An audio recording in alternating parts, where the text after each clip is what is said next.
to talk a little bit about what we've been doing in the city of Decatur. We do have, our sort of tagline for the city of Decatur is we have community police officers who enforce the law.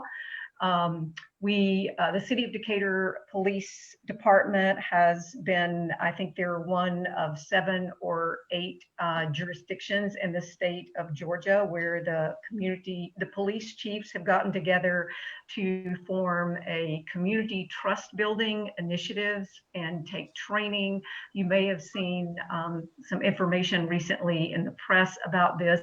It was started by Chief Detmar, the police chief in LaGrange, and our police have taken a lot of training in anti-racism. We've had training from the Anti-Defamation League. We have invested a lot in our police department training so that in de-escalation techniques and dealing with mental illness. And you're probably aware that we have had several very large protests in the city over the last week or so. And I was at the one on Sunday, and the only time I saw a police officer is when we had a couple of incidences where the heat and humidity caused some health-related issues with our some of the attendees, and I saw them bringing water, and in one instance got an ambulance, and in helping with participants crossing streets to walk from downtown Decatur to the Oakhurst neighborhood and back. And we've actually asked our police chief to do a work session that will be available for the public to listen into on Monday before our city commission meeting. I don't have the details, and the time will be on our website probably by Friday afternoon when our agenda is posted. But I'm sure, like many of those folks on the call, particularly elected officials that might be here, have been hearing from residents, wanting us to defund the police. And I agree with the previous speakers. I think policing, it has to start at the local level, and we do have to make sure that the culture within our community policing departments is what we want it to be, and that we want it to represent the values of our community, and that we do want people, regardless of who they are, to feel like when they call an officer, it is going to be for help and not to be afraid in your community. I know in an immigrant community, large immigrant community like Clarkston, there may be that additional sort of layer of consternation or fear about calling a police department and asking for assistance. So I've been taking notes. I've enjoyed very much listening to the speakers, and I did invite some of our other council members to listen in. They were not available, but I do. I hope this will stay up on Facebook Live. I would love for other people to be able to hear this conversation, and I appreciate you and the mayor of Clarkston for bringing us together and helping us to listen and share information and ideas. The 8 can't wait. I think many of you have seen that as well. And we've asked our police chief to affirm to our community that we already have those.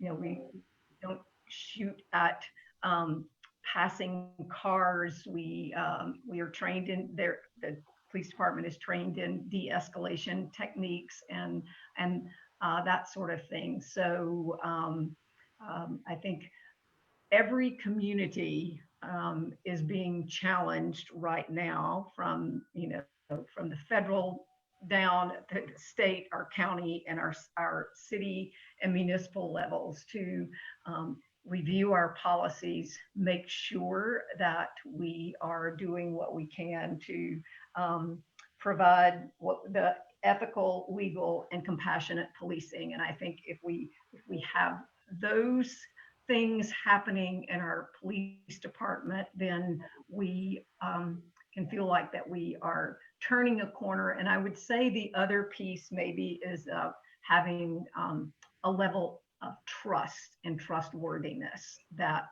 everyone feels like that we can share in a common value of trust within and without outside the police department. So thank you again for inviting me to participate and for hosting this. It's been a lot of really important information. So thanks again.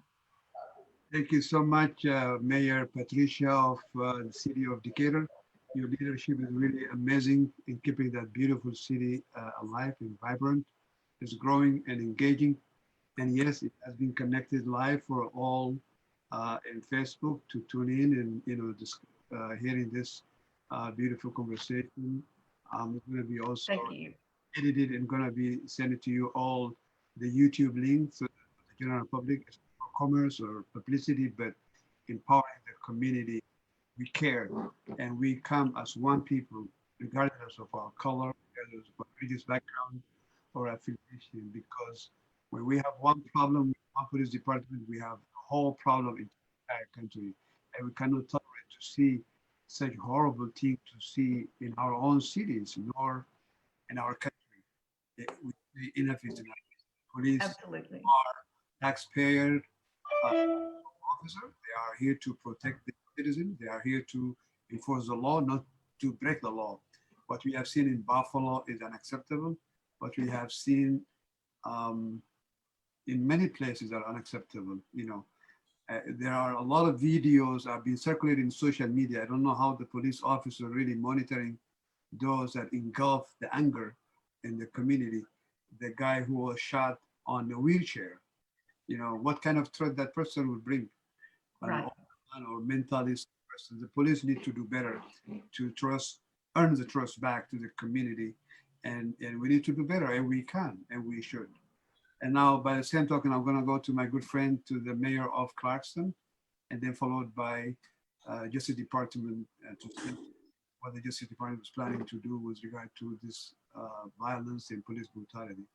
The floor is yours, Mr. Mayor of Clarkston. Awad Iyasu. Thank you so much, Imam. I first really want to appreciate your initiative and getting this conversation going on.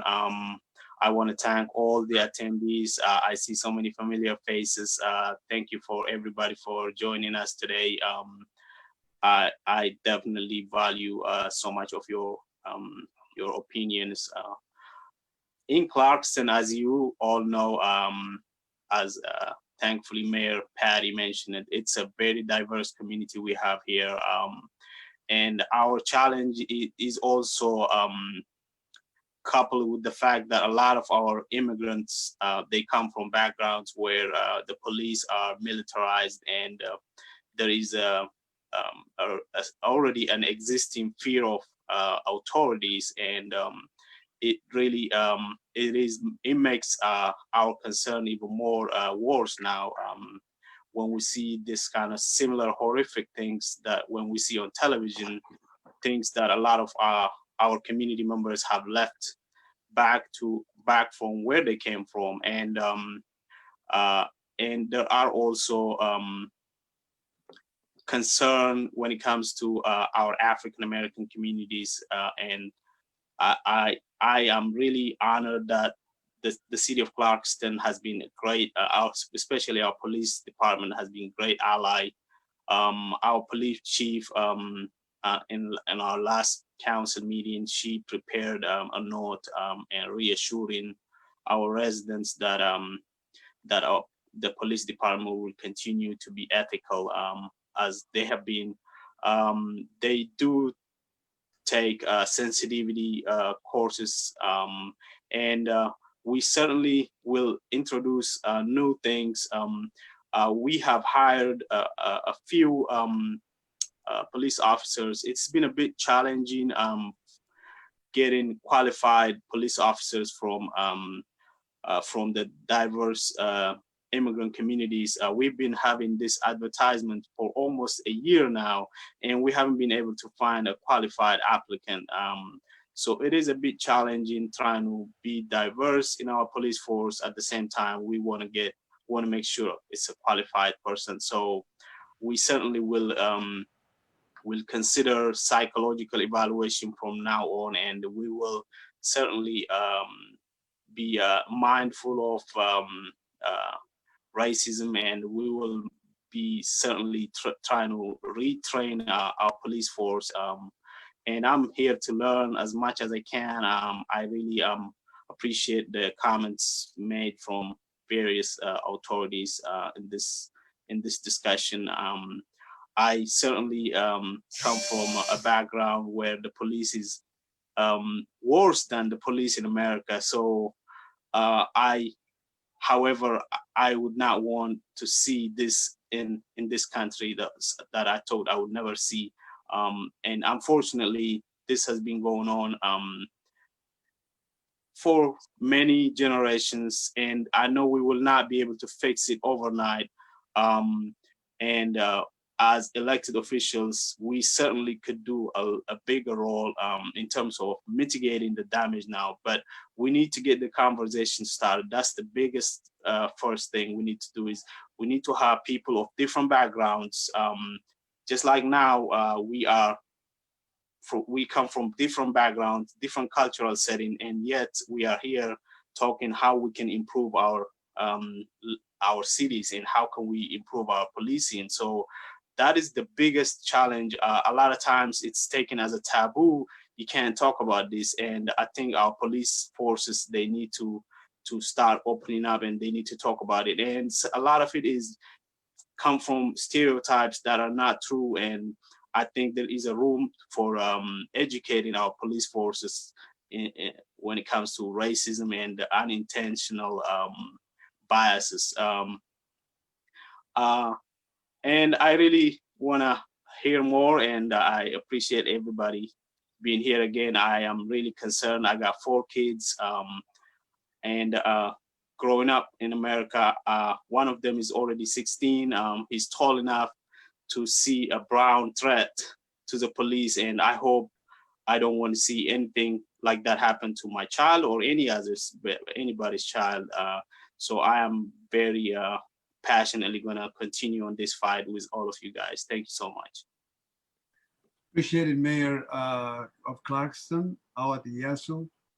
With regard to the police recruitment, I can work with you to help in looking for you a qualified candidate, and very important to diversify the police force. And I also have John. Just 1 second, we had another meeting before he go. John, are you there from Housing Department? Hi, Imam Wazir. This is John Corcoran with the Housing Authority DeKalb County. Go ahead. What you see is going on in the country. What can be done about it? Well, I agree with all that has been said. I'm really here just to listen and learn, and really find out ways that we as a housing authority can provide access to individuals to make sure that this doesn't occur at any of our sites or any of our properties.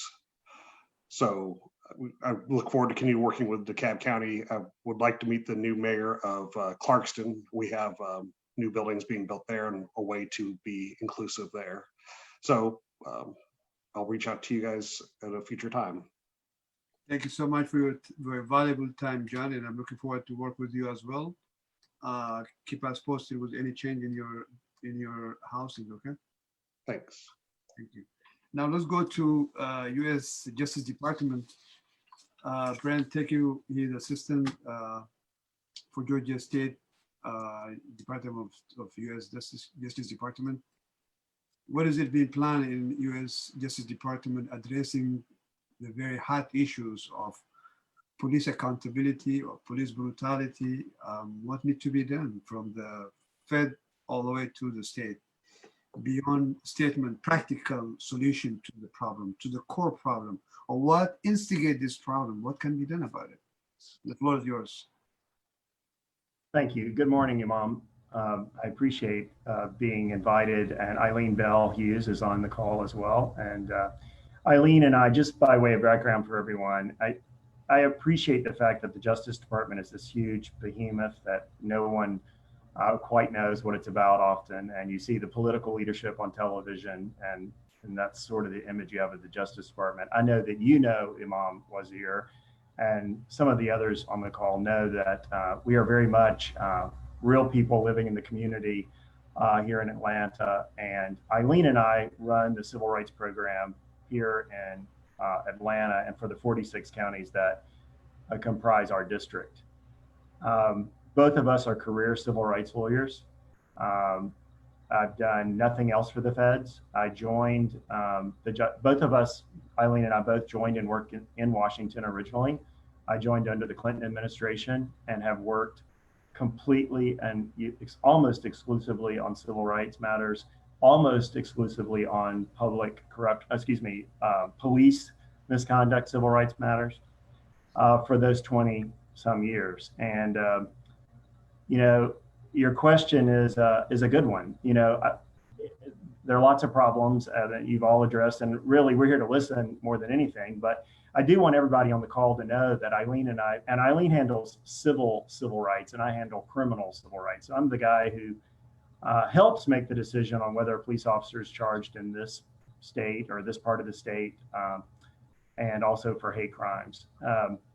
We do it all the time, you know, and I think that that's something the community at large doesn't know. I know that for the Imam and for various community leaders where we go and speak to groups and they're aware of cases that aren't in the news necessarily, but are important to those communities. We prosecute those cases all the time. We have a long history in Atlanta at the U.S. Attorney's Office of really leading the nation in civil rights prosecutions. It's just that oftentimes when a police officer uses excessive force, it's not on video, it's not carried on the television news, and people just don't know we do it. I don't want to sound defensive, but I understand that it's easy to look at the Justice Department and, depending on your political views, write off a certain administration or not. But we don't change, luckily. I mean, as I say, Eileen and I have been doing this for a long, long time. As far as solutions, I mean, one thing that I think might be a solution, and I'm speaking more as an American citizen now, rather than and maybe as a civil rights lawyer, but maybe less so as a Justice Department spokesperson. But, you know, one thing the public loses, and it's just, as much as we try to explain it, it's very hard to explain. There's only one statute. You know, when people come to us and say, what can you do about this police brutality, or this beating that shouldn't have happened, or more tragically often the shooting that shouldn't have happened, what can you do about it? You know, we want justice. We have one statute, one law that applies. In all the book, and if you pick up the criminal code of the United States, it is super thick. And there are, you know, hundreds and hundreds of statutes. Only one of them addresses police brutality. And that is a statute that was written right after the Civil War. It has not been amended. And we use that tool to the best of our ability, but we are limited. You know, and this is a little off topic because it's about hate crimes, but, you know, with regard to Georgia's efforts to pass a hate crimes law, I personally, and I know the U.S. Attorney now, when he was in the legislature, was supportive of that idea, because we need all the tools we can get, you know, and I think that's true for the state and for the feds. But we do the best we can with that one statute. Like the pastor who mentioned growing up in Mississippi and the civil rights, I did too. I grew up in the Delta, in a very poor county in the 60s and 70s, and I went to segregated schools and saw all that change in the second grade. And that made an impact on me. And I like Eileen, and I want Eileen to give you her background. That's really our only mission, is to do the best we can to address civil rights violations in this district. So anytime any of you in your communities have an issue, obviously we hear about the ones that are on the news, and we address those, again, the best way we can with the tools we have. But no one in this office is shy about prosecuting a police officer. And if I ever felt like that was being suppressed in any way, I would quit. I can make a lot more money doing something else, and I know Eileen could too. So we're here for that reason. So if you ever hear of anything, we're very interested. And it doesn't have to be the headline case. We're interested in all the cases. So I would ask if Eileen could contribute and tell you kind of what she's doing in the civil rights realm to address some of these problems. Appreciate it very much, Mr. Gray, and from Justice Department. And I will give the floor to Eileen. Eileen, from the civil rights portion, if you would enlighten us and tell us what are the core problems and what are the solutions. Always talking about the problem is one thing, also coming up with practical solution to the problem. So if you would address both, would be greatly appreciated. The floor is yours. Yeah. Yes, thank you so much. I'm so honored to be here. Honored to be here with my colleague, Brent Gray. As he said, we have been doing this for many, many years.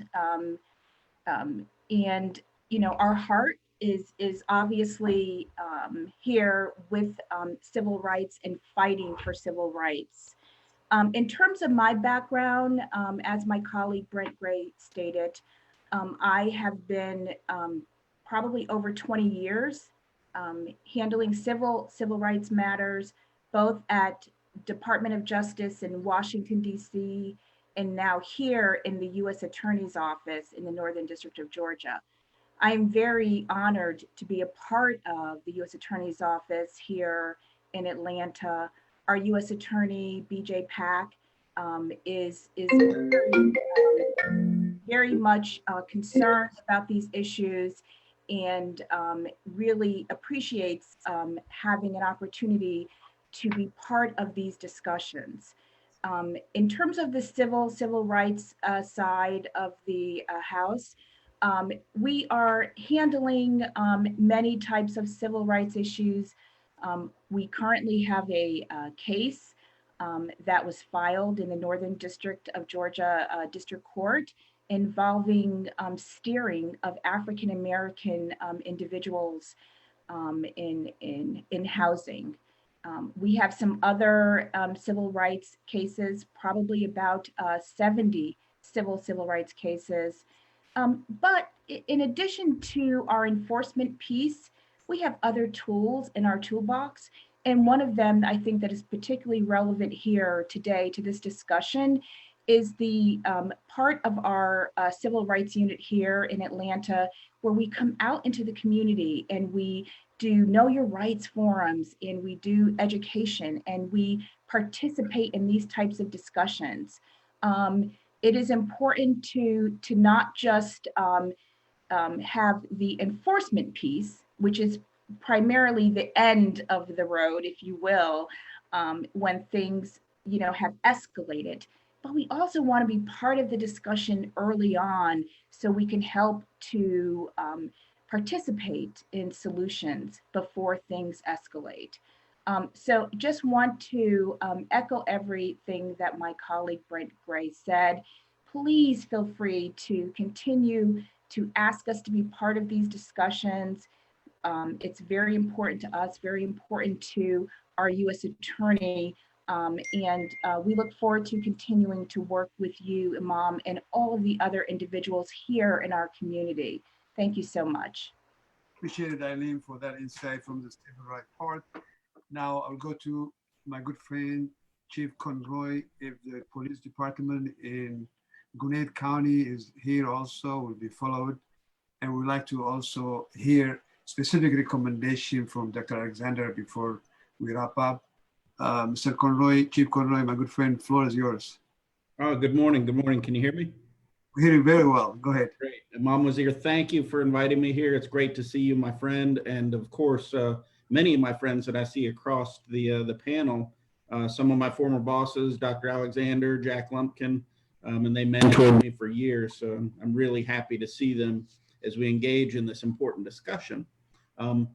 First, I want to talk about Minneapolis. I don't want to repeat everything that's been said, but I want to enhance some of the things that were said. Watching the death of George Floyd was terribly disturbing.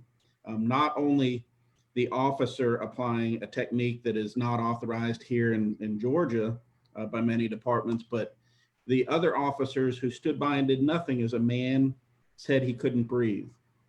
And there's been some discussion about what training can we do to ensure that officers don't do that. And I don't know that you can do training to correct that situation, because that's an issue of the heart. If you're a human being and you see somebody else who is having difficulty breathing and requests, I can't help me, I can't breathe, and you cannot help them, that's an issue of the heart and not necessarily a training issue. And that goes back to what one of the prior speakers, I think Dr. Alexander mentioned, is we've got to screen these people out in the pre-hiring process or during their career through the early warning system, as Jack Lumpkin mentioned, the early warning system, where we find officers who are not acting appropriately and we screen them out during that process. So I hope that was helpful. As far as this being the impetus for a change, I do want to mention, I don't have the experience that Dr. Alexander in 40 years and Jack Lumpkin 50 years in law enforcement. I'm the rookie. I've only been doing this 30 years. But when I started, it was 1991, right before my academy started, it was the Rodney King beating. So this type of behavior has been on my mind since my police career started. And it's been the forefront and helped mold and shape how I treat people and how I operate as a police officer. Your question, Imam Wazir, is, where do we go from here? And I don't want to steal Dr. Alexander's thunder, but I think I'm going to set him up for a response here. I do get a lot of the emails. What are we going to do? What's next? The 8 can't wait. And I've gotten probably 6 different pledges where people are sending me, hey, I want you to pledge to do this, pledge to do that. What is reform going to look like? What are we going to do? I read an article this weekend from Chuck Ramsey, who was the former chief of Philadelphia, DC, and a deputy superintendent in Chicago.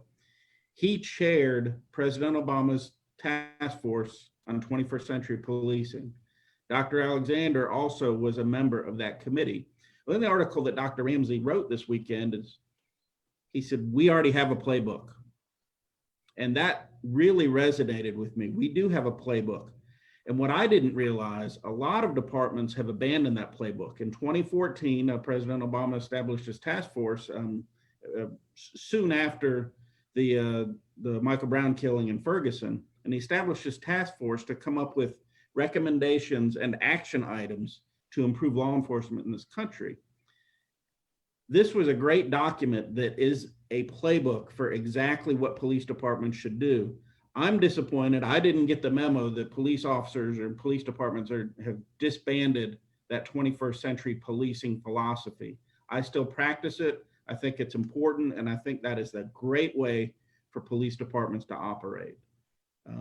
I thank everybody, and I've enjoyed listening and learning a few things. I've been taking many notes here because we have had a number of protests here in Roswell. I do miss my days in DeKalb, but here in Roswell, we do have our own challenges. We got a number of protests. I've got one this Saturday with our faith-based community, and one next Saturday in which we're going to have speaking roles, not just protests and signs, but speaking roles and discussions, much like this with our community. So I'm taking your notes that I can hopefully use that to help enhance my discussion. But thank you, everybody. It's great seeing you. Great seeing you, my friend Imam Wazir, and I'll be listening in.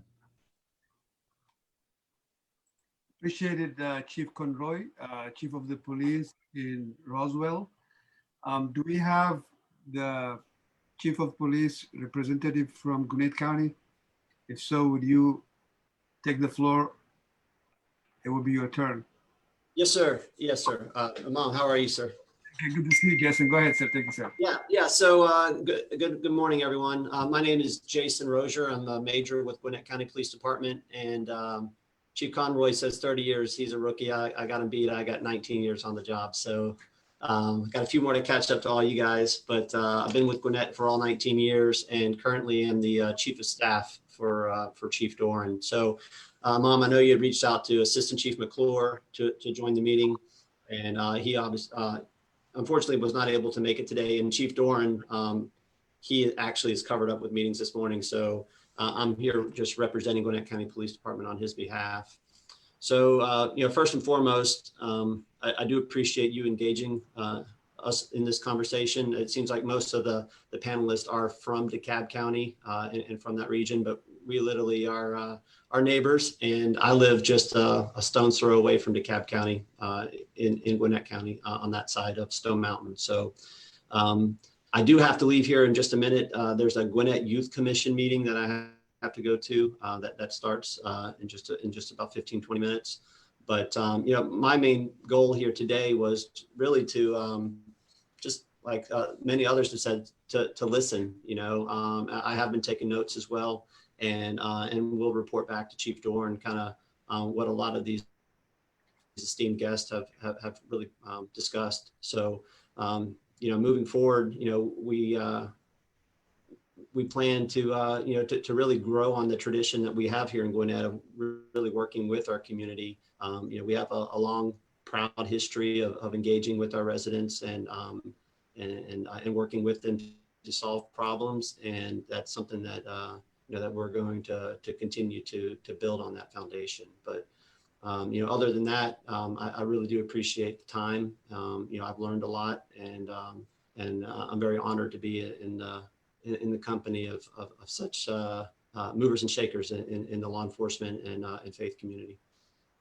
Appreciate it indeed for your really presence. And we, even though we are in different city and different county, we want to collectively come as one body, because if DeKalb has a problem, definitely that will resonate in Gwinnett County or in Roswell, wherever, even nationwide. That's why we have a very diverse group of participants from Justice Department, from the mayor, from the city, from the county, from the state.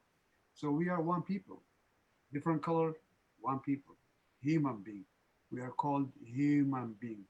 We deserve respect, dignity, dignified services from our law enforcement. And the same thing, the law enforcement need to be understood and supported when they're doing good. When they do bad, we need to speak up and say wrong is wrong, no matter what. And now we want to hear from Pastor Trent Clarkson, International Bible Church. What is the congregation is feeling about the brutality that took place? We know we demonstrated on Sunday. I met you there. Thousands of people show up, peaceful demonstration. From your view, what does your community and congregation say? What needs to be done beyond demonstration, beyond, if you will, sweet talk? What is actionable plan that we need to do as a community? The floor is yours. Appreciate your friendship here. Appreciate friendship with Pastor Carl Moore.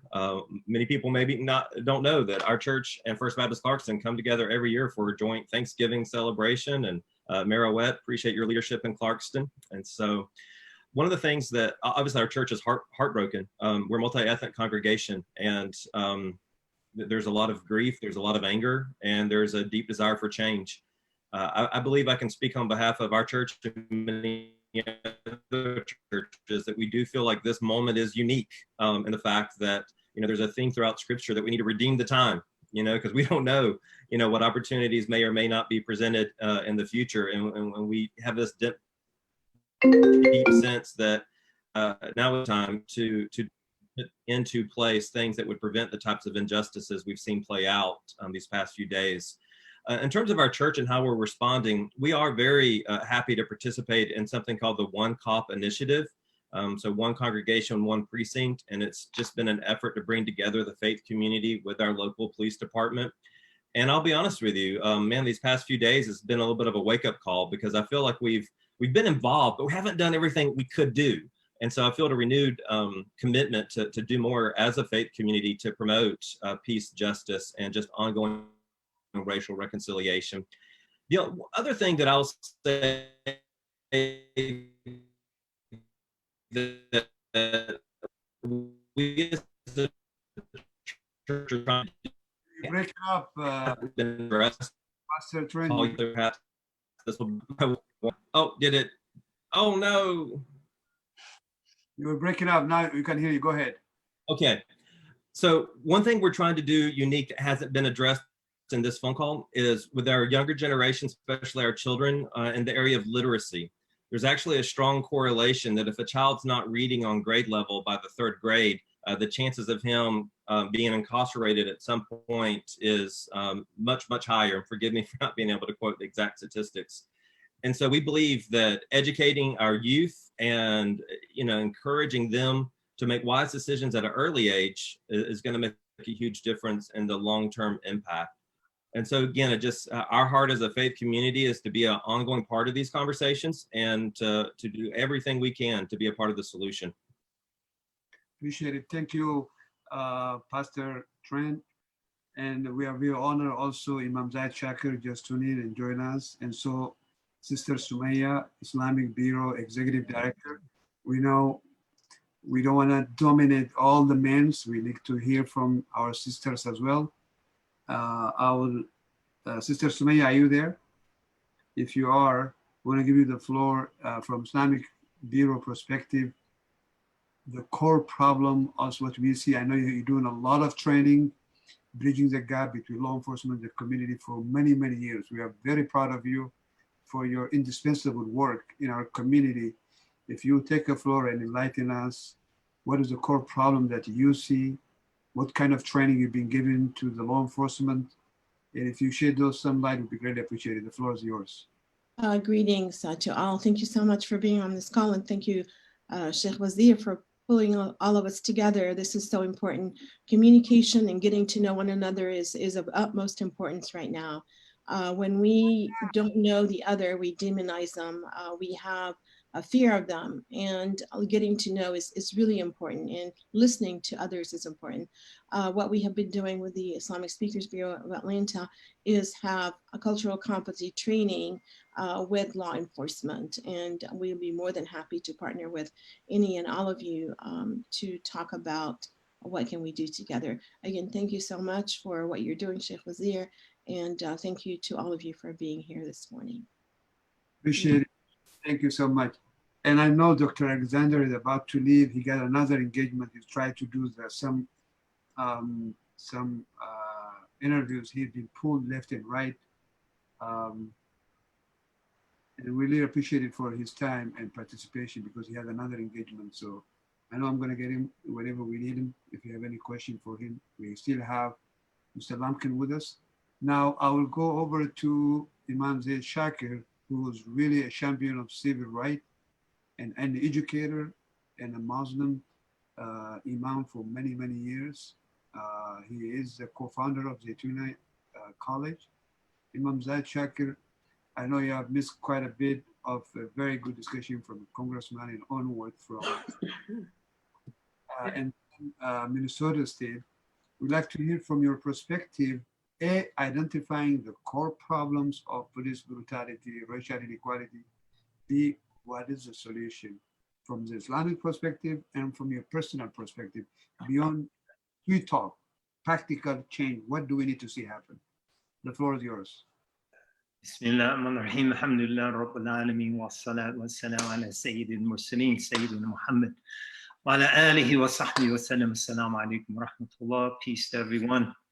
First off, thank Sheikh Wazir for his visionary effort to really try to bridge the gap between law enforcement and community members, especially members of faith communities. That gap has probably become a little wider over the last couple of weeks, and that's unfortunate because it's going to take all of us. So I think the first practical thing we need to think about involves education.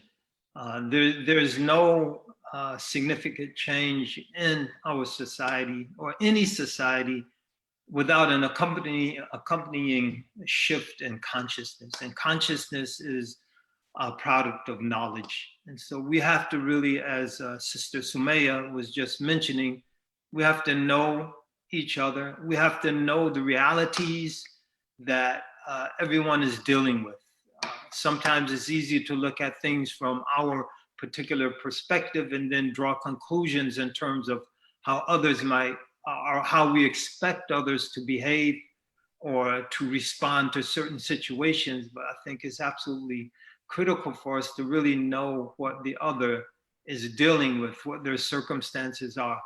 This whole issue of violence and killing of African Americans, it's not unique to the African American community. Certainly it's disproportionate, undeniable, but it's not new. The most police killings, the most per capita, are in Las Cruces, New Mexico, and most of those who are victims are either Native American or Latinos. The week Alden Sterling was killed, and Fernando Castillo, also in Minnesota, that really sparked a wave of protests.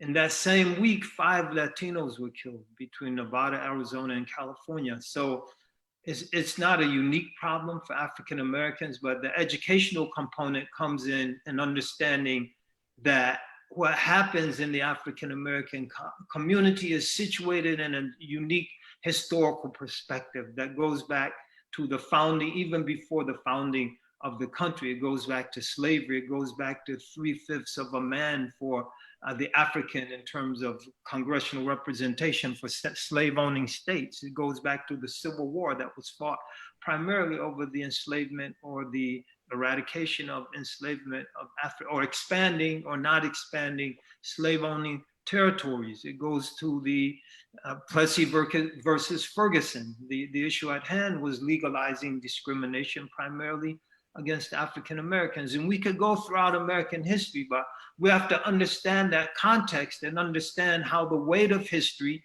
coupled with the disproportionality in terms of African American men, women, and children being killed by police, makes it particularly significant. And I think it's not the least bit ironic or strange that one African American man, George Floyd, being killed sparks a global uprising, because it's not one man, it's a people's history.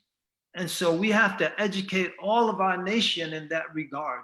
And we have to understand other people's struggles, because it's going to take all of us.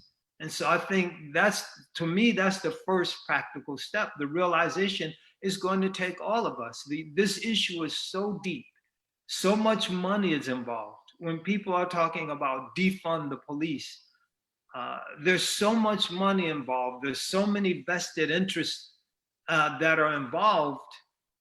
If we don't have the critical mass of all of our communities, our faith communities, various ethnic and racial communities working together collectively on this issue, we're not going to get critical mass to move those deeply entrenched, institutionalized structures that have billions, literally billions of dollars behind them.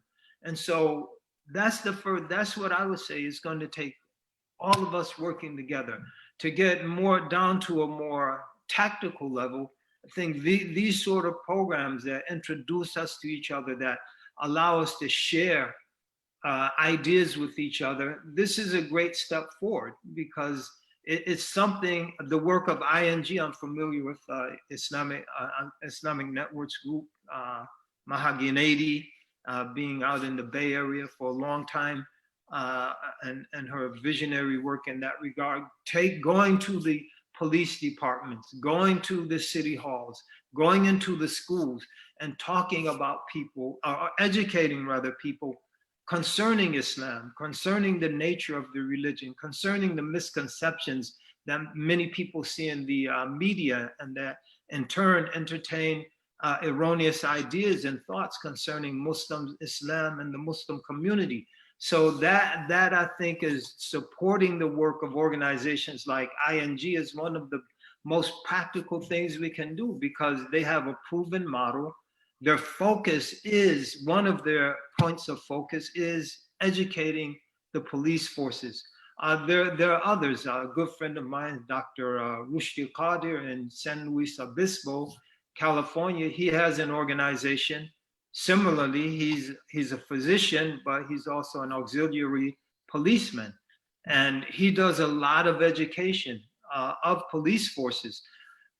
Practical step, getting rid of these trainings, either actual tactical training, militarized training that is undertaken and by security services such as those of the Israelis, whose model is dealing with an occupied people. And so one going through that training doesn't see their community as their brothers, as their sisters, as their neighbors. They see them as a restive, occupied people that are looking to rebel. And so ending the militarization of our police, ending the training of our police, ending the incentivized policies that aid and abet militarization. You meet certain quotas and you're eligible for receiving surplus military equipment. These sort of things I think have to come to an end. They're absolutely unconscionable. So there are a lot of things that can be done on both sides. Communities have to be educated, I think, on some of the challenges involved in police work. And not to say they're not rogue policemen. And in any institution, you have your rogue elements.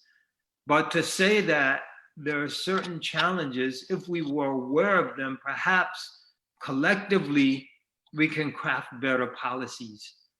And so examining reform, like a lot of reforms that are usually run out, do they actually work? Do increased body cameras, does that work? Do various community policing strategies, do they work? If not, perhaps we need to look in different directions when we even talk about reform. What are some aspects of police work that can be turned over to other agencies? I think the most important thing in this regard is dealing with responding to calls of mentally challenged individuals or individuals with other health-related, physical or mental challenges. A lot of times those situations get out of control for one reason or another. So perhaps having qualified healthcare professionals responding to those calls as opposed to policemen would be a great step forward. And using some of the money that's set aside for that aspect of police work to train more psychiatric and social service workers, or therapists rather, who have a professional understanding of how to de-escalate a situation involving someone who might be mentally or psychologically challenged, psychiatrically challenged. So those are some things that come to my mind. I don't want to take all the time. I was late, so I could make the program go overtime. You give us a lot of Imam. Very appreciative. The key emphasis is education, education, education. Education make a day and light difference to those mentally, challenged people, diverted the money that are going to maybe wrong training, diverted to those invested, and get rid of the security training by Israelis and others who are really trained to occupy. We are a free society. I don't see any reason why the U.S.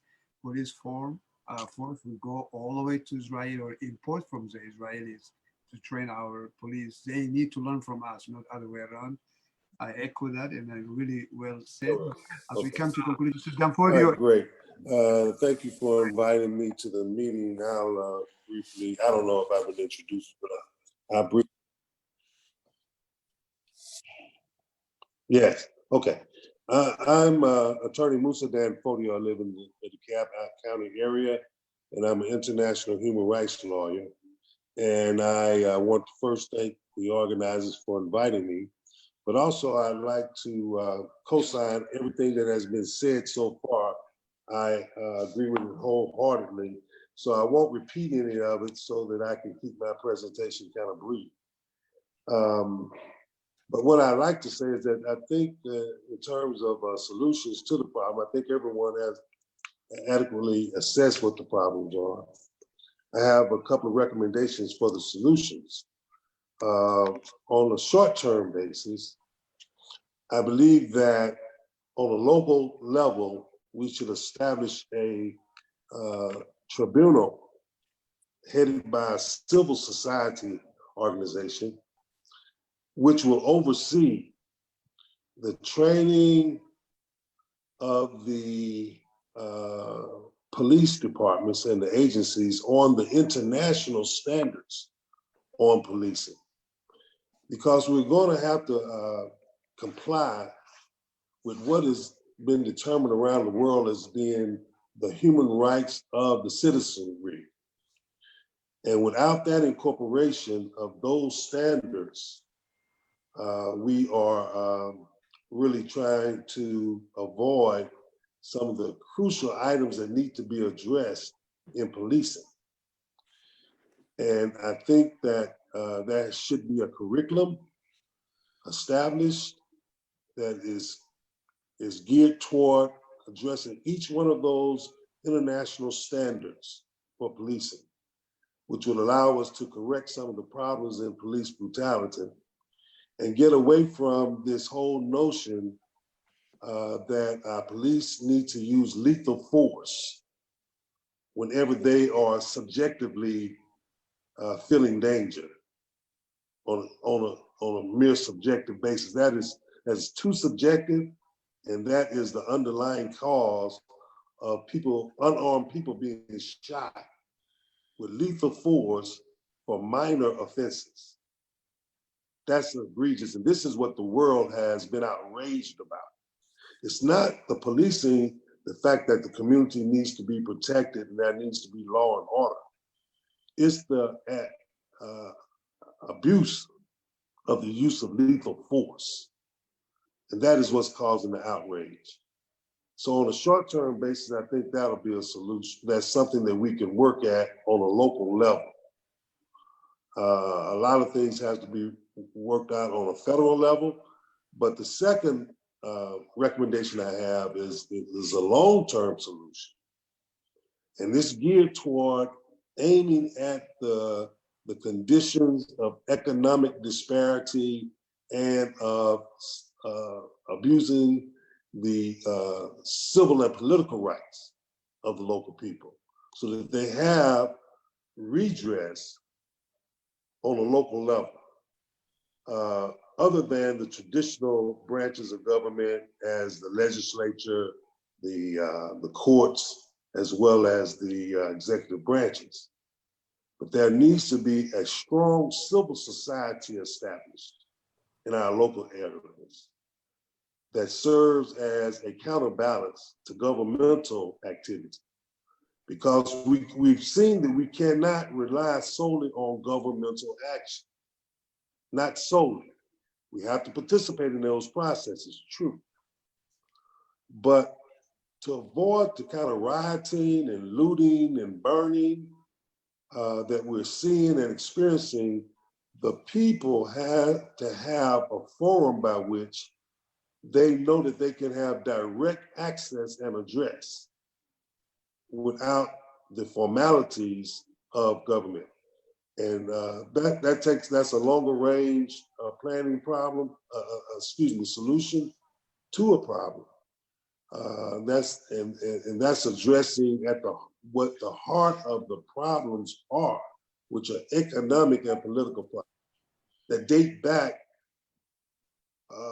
hundreds of years ago when the institution of slavery was implemented, and there have not been adequate repairing done in the community, on the ground, on the local levels. And I'm not saying that we should wait for federal action to take place.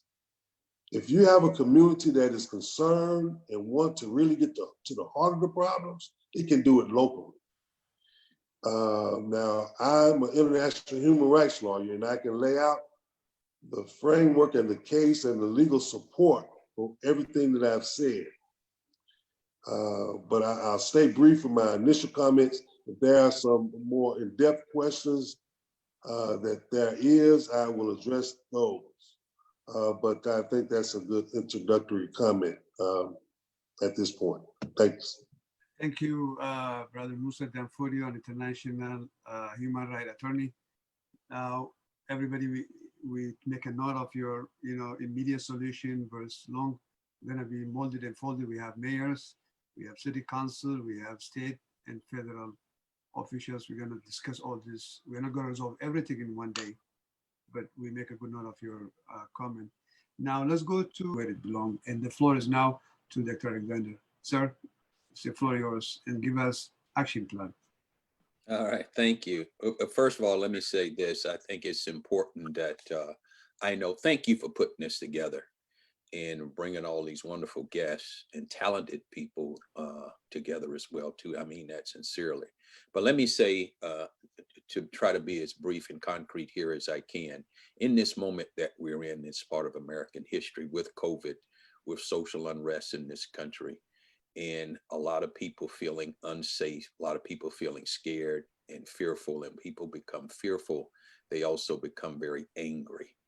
And there are a lot of, if I had to, being a psychologist, if I had to diagnose the country right now as a whole, we are a country that is truly, truly stressed and depressed in many ways. And you're seeing that depression being acted out in a lot of different ways. It doesn't necessarily mean that you're closed off from the world.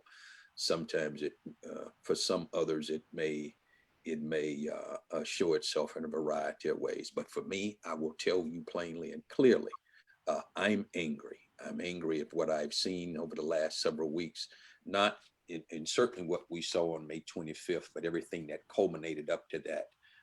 Just prior to that Ahmaud case in South Georgia, the case in Central Park, and the unfortunate death of Breonna Taylor there in Louisville, who died in the middle of the night,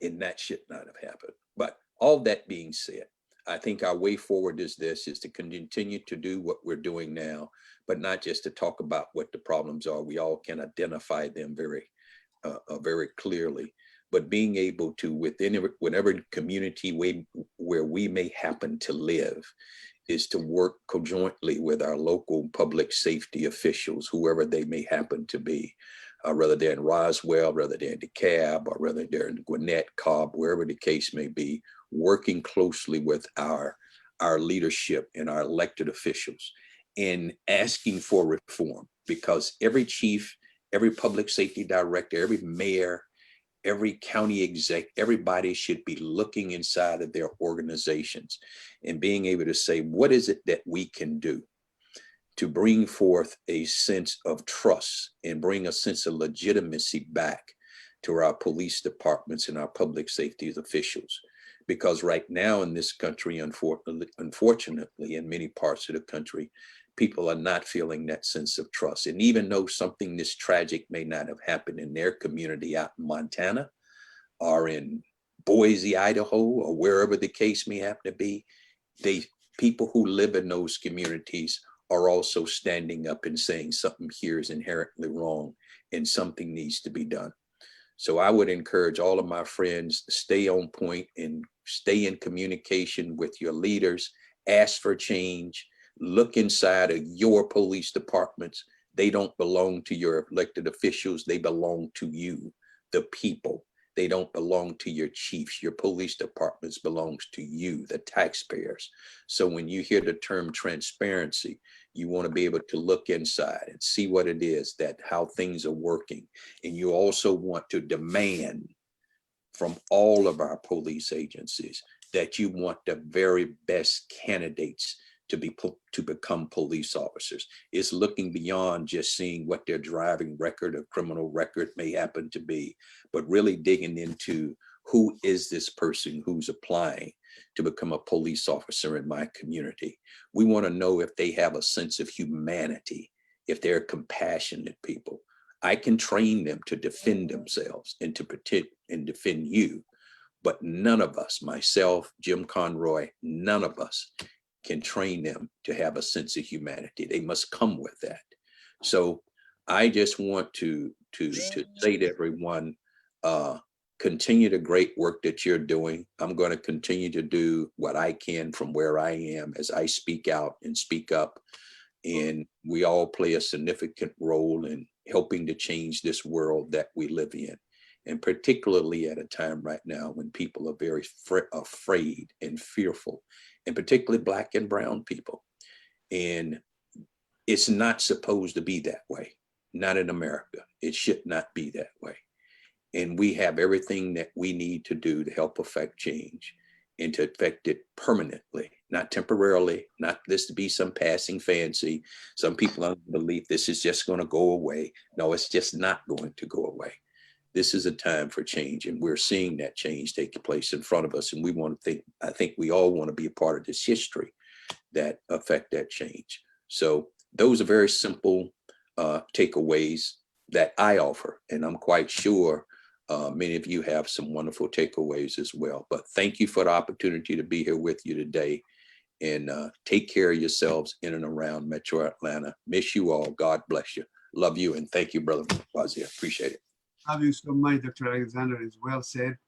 I appreciate it hanging in there. We're going to pull you from time to time to address the very issue that you mentioned. Hopefully, once this, Corona thing is wind down, we're going to get together physically as well. Mr. Lumpkin, are you there? You want to say any closing remark before we wrap it up? Yes, I'm here. Can you hear me? You very well. The floor is yours. I ditto Dr. Alexander's remarks, and I think one of the issues with America is that we have always demonstrated a short-term memory. Critical things occur, and we move on after a month or 2 months or 3 months. You would have thought we learned some of these lessons after the Rodney King video. Now everyone essentially has 2 cameras in their pocket, and certainly if we can't learn when some of the people are not smart enough to be working for the public, we must educate the community. The community must remain within the problem solving. They must scan, analyze, respond to what is occurring there. And that's what they elect their representatives to do. We have some must-haves as police and public safety. The citizens need to understand we should not militarize the police, but certain equipment we must have. I had an officer shot August 1st with AR-15, hit 4 times. Thank God he's still alive. He's firing back towards that perpetrator with a handgun. We can't be in those positions. We need to merge, I think, philosophically for the long term, our thoughts about criminal justice with public administration and certain social work policies. We, as some speakers said, we send cops to do things now that they will never be trained to do. There's a combination, there's a line that I used to speak with the dean at UGA about when I was the chief over there in Athens for 18 years. There's some linkage between public administration, criminal justice, and social work that this country has not explored.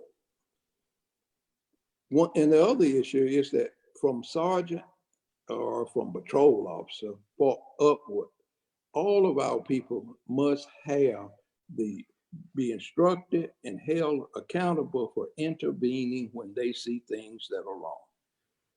That we taught that 20 years ago in my department. You're responsible to not allow your peer to do crazy things, not allow them to take food off their family's table, not allow them to do criminal acts.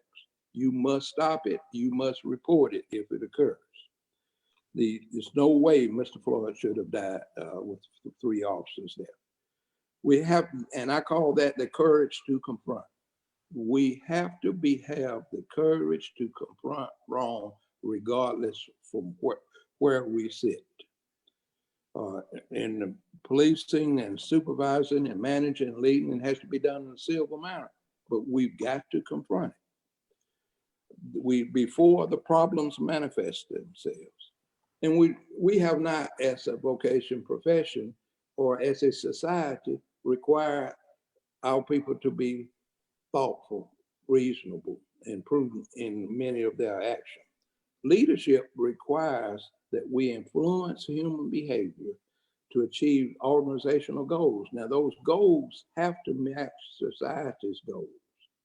As Dr. Alexander and others stated, some of the structure of policing from the old slave patrols to some of our communities to today, or at least in 2014, what we went through, demonstrated a system that was not set up to produce organizational goals that are worthy of our democracy or republic. The public must ensure that the police are not outside of the parameters. Lincoln used 7 years ago for a reason. He did not use the date of the Constitution because it went to the 3/5 issue. The Declaration of Independence does not. It speaks to equality of manhood. And that's where we need to get to. We have to have tough discussions to get there. It's not easy. I came through segregated schools, and first school I went to in '66 that was integrated was the University of Georgia. Very few minorities, less than 12, with 12,000 student body. I understand what life can be like, but I understand that today policing is better than it has been, but not nearly as good as it needs to be. Thank you. Thank you so much, Dr. Chief of the Police, or rather Public Safety Director Duncan. A very good ending. We got a lot of bullet to talk about, and we need to act on those recommendations that you give us. The city officials heard you, the county officials heard you, the state and the Fed. We all as one body need to transformation leadership going to hold the police accountable and resolve our common problems. Before we wrap up, is there anybody that would like to really in 1 or 2 minutes pass on any important message that I don't want to miss any one of you? We have somebody from Care, Georgia. Imam Abdullah, are you here?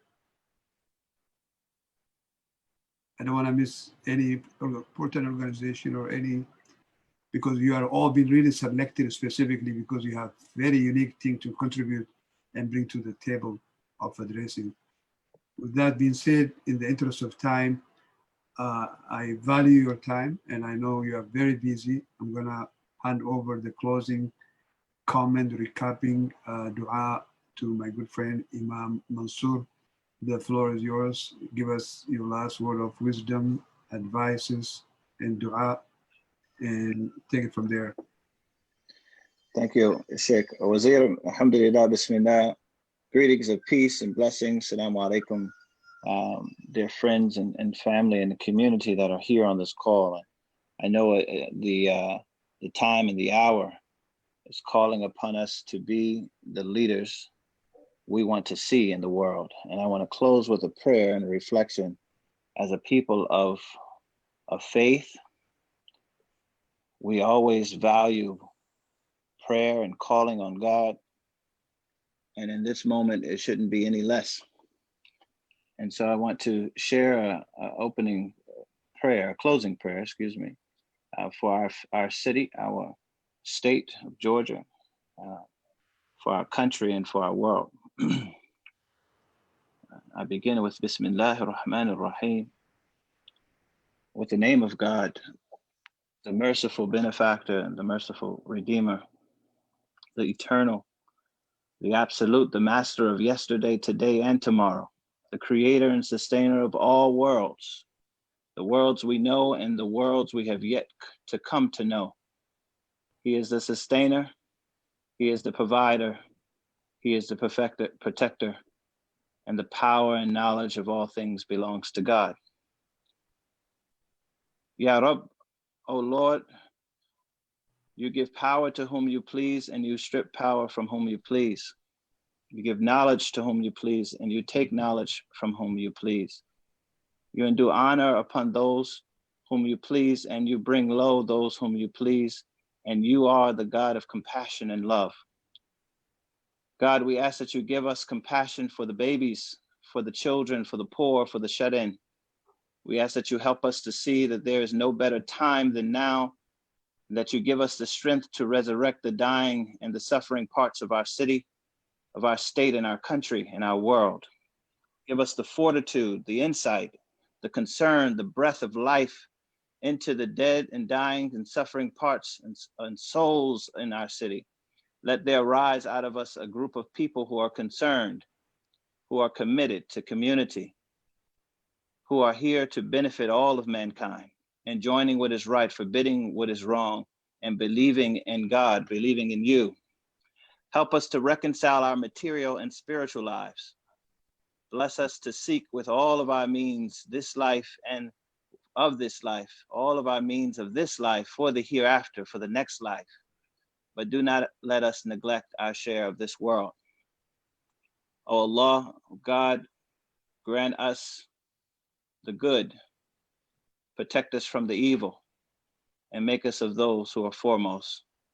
Alhemdulillah, we pray for our city. We pray for all of those who are on this call, that our relationship with the Creator grows in this moment, and we become the voices of leadership we want to see.